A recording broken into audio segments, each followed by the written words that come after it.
નમસ્કાર મિત્રો. અજમલ ચૌધરી અને અજમલ ચૌધરી વાળી બબાલ. અજમલ ચૌધરીને દેવ દરબાર લઈ જવામાં આવ્યા અને ત્યાં માર મારવામાં આવ્યો. બળદેવનાથજી પર અમુક ટિપ્પણી કરવી અને એને લઈ એમને મારવા અને ત્યારબાદ આખો વિવાદ સર્જાયો. ચૌધરી સમાજના યુવાનો, ચૌધરી સમાજના આગેવાનો મેદાને આવ્યા અને ન્યાયની માંગણીઓ કરવા લાગ્યા. એ દરમિયાન જ અજમલ ચૌધરી છે, એમના પત્ની છે, એ છેલ્લા 4 દિવસથી ભૂખ્યા હતા. ન પાણી પીધું હતું, ન ખાધું હતું અને એમના પતિ માટે એ ન્યાયની માંગણીઓ કરી રહ્યા હતા.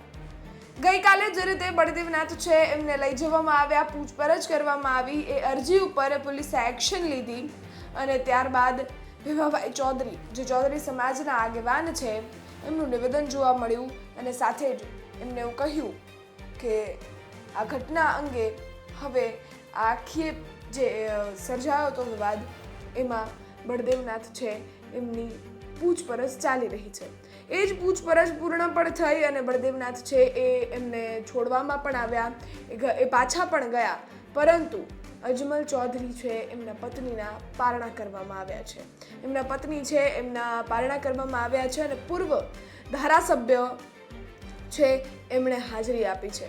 પૂર્વ ધારાસભ્યની હાજરી અને સાથે જ એ હાજરીમાં એમને પારણા કરાવ્યા. ભીમાભાઈ ચૌધરી, જે ચૌધરી સમાજના આગેવાન છે, એમની હાજરી હતી. એમને પણ એમની પત્ની છે એમના પારણા કરાવ્યા અને અજમલ ચૌધરી છે એમના ન્યાયની ઉજવણી કરી. શું હવે આ વિવાદ છે એ અહીંયા અટકી જશે? આ વિવાદ છે એને પૂર્ણવિરામ લાગી ચૂક્યો છે? આ સવાલ છે. આ વિવાદ આખો છે એ એક શ્રદ્ધા પર અટકેલો હતો.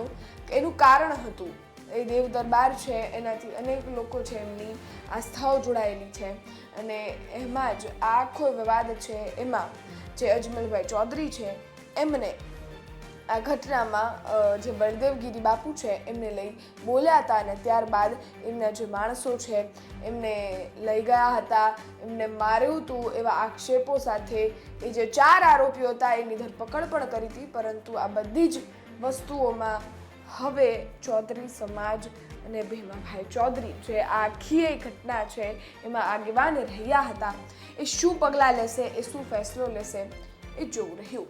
તમારું શું માનવું છે?